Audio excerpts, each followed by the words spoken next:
Olá, aluno! Hoje vamos trabalhar com o tempo verbal presente perfeito simples.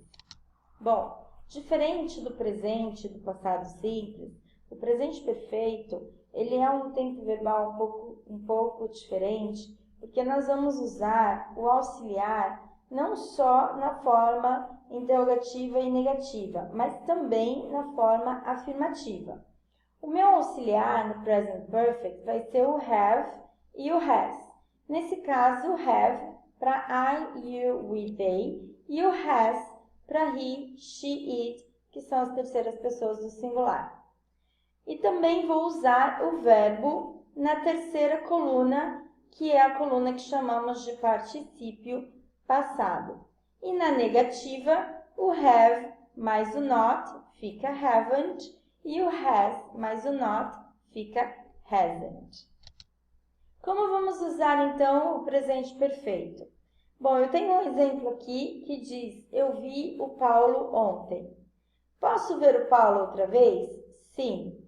Ontem? Não, porque ontem acabou. Logo, usamos aqui nesse caso o passado simples. I saw Paul yesterday. Porque quando eu falo que uma ação ocorreu num tempo findo, um tempo terminado, eu vou usar o passado simples. No caso daqui de baixo, eu digo, eu vi o Paulo uma vez essa semana. Posso ver o Paulo outra vez? Sim. Essa semana? Sim, porque até sábado, meia-noite, ainda é essa semana. Então, o meu tempo não acabou. Logo, neste caso, quando eu tenho uma ação que ocorreu num tempo que ainda é corrente, presente, eu vou usar o present perfect. I have seen Paul once this week. E a tradução vai ser a mesma. Eu vi o Paul uma vez essa semana. O que acontece é que em inglês, tempo verbal não está associado à forma do verbo no nosso português. O tempo verbal em inglês, ele está associado ao tempo em que a ação ocorre. O presente perfeito será usado então quando o tempo ainda é corrente, I have seen Paul once this week, quando o que aconteceu é mais importante do que quando algo aconteceu, então eu digo I have lost my car keys, eu digo eu perdi as chaves, não me importa quando, mas sim que as chaves não estão comigo no momento. E vão existir algumas palavras que vão ser usadas e vão nos ajudar a identificar esse tempo verbal aí do present perfect, que é o presente perfeito, quando ele tiver uma tradução de passado. O ever, que é alguma vez na vida, e o never, que significa nunca. Então eu pergunto, have you ever been abroad? Você já esteve fora alguma vez na vida? No, I have never been to another country. Eu nunca estive em um outro país.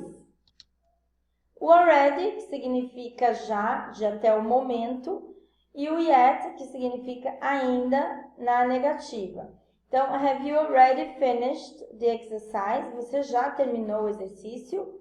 No, I haven't finished it yet. Não, eu ainda não terminei. O just, que vai ser usado para dizer que uma ação acabou de acontecer. Your students have just arrived. O que isso significa? Que eles estão aqui.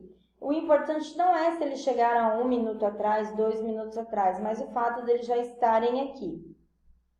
Às vezes, nós vamos usar o present perfect sem mencionar tempo, mas é porque o tempo está subentendido na oração. Vamos pegar aqui esse exemplo. Jorge Amado wrote many books. Então, Jorge Amado escreveu muitos livros. Ele não escreve mais, pois ele morreu, então o tempo dele acabou. Já quando falo de Paulo Coelho has written many books. Por quê? Porque ele está vivo e segue escrevendo. Então, o tempo do Jorge Amado terminou, enquanto que o tempo do Paulo Coelho ainda é um tempo. Presente perfeito com tradução de presente. Às vezes, nós vamos sim usar o presente perfeito com tradução de presente. Como é que funciona isso, professora Meg? Vamos dar uma olhada lá. Então, eu coloco I taught English in 1988. Eu ensinei inglês em 1988. Então, aqui eu estou usando o passado simples porque o ano de 88 acabou. Eu posso até ensinar inglês hoje, mas não em 88 mais. E eu digo I teach English now, que é o que eu faço hoje. Eu ensino inglês agora, no momento. Então, eu estou usando aí o presente simples. Quando eu quero fazer uma soma das duas ações, dizer que em 88 eu ensinei inglês e que hoje eu continuo fazendo a mesma coisa, eu vou fazer essa união através do present perfect. Então, eu vou dizer I have taught English since 1988 or for 30 years. Então, eu ensino inglês desde 1988 ou há 30 anos.